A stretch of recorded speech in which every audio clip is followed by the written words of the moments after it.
Pinalagaan ni Presidential Sister at Senadora Amy Marcos ang naging pahayag ng kanyang kapatid na si Pangulong Marcos Jr.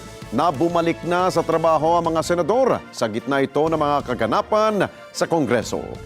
Ginit po ng mambabatas na hindi po sila tumitigil sa pagtatrabaho kahit wala man sila sa sesyon.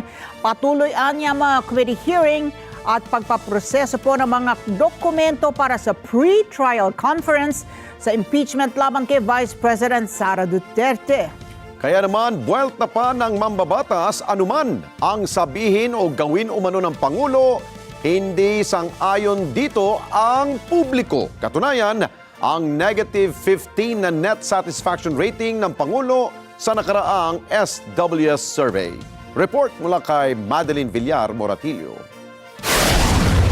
Hindi umano tumitigil sa pagtatrabaho ang Senado. Itong sagot ni Senator Amy Marcos sa pahayag ng kapatid na si Pangulong Ferdinand Marcos Jr. na bumalik sila sa trabaho. Get back to work. Get back to work because it's important. Dami natin kailangan gawin. Wala man sila sa sesyon, sabi ng senadora, tuloy naman ang kanilang mga committee hearing at pagproseso sa mga dokumento para sa pre-trial conference sa impeachment laban kay Vice President Sara Duterte.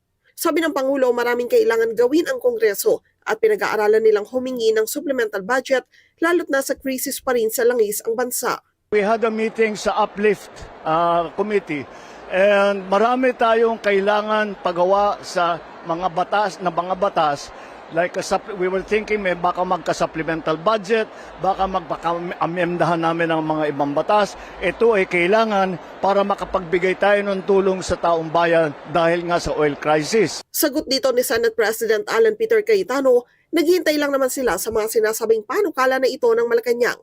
I'd like to confirm that at least twice, pinabot namin sa Malacanang.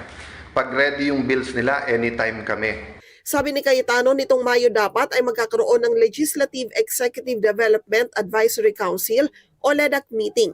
Pero hindi ito itinuloy ng Malacanang. Assuming may bills po sila, sa committee po muna lalabas yon. So, ito lang ay confirmation na ang pinararating sa Malacanang at pinaparating sa ating Pangulo ay mga maling impormasyon. Sabi ng Pangulo, taliwas sa nagkasaad sa rules ang ginagawa ngayon ng liderato ng Senado. Nag-congressman naman ako, nag-senador din ako.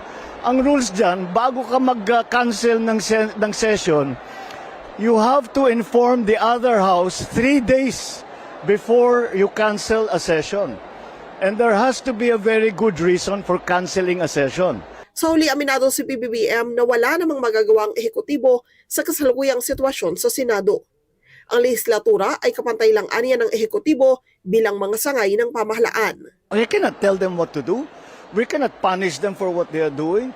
They have to regulate themselves. Buwelta naman ni Senator Amy, anuman ang sabihin o gawin ng Pangulo, hindi sang-ayon na rito ang publiko.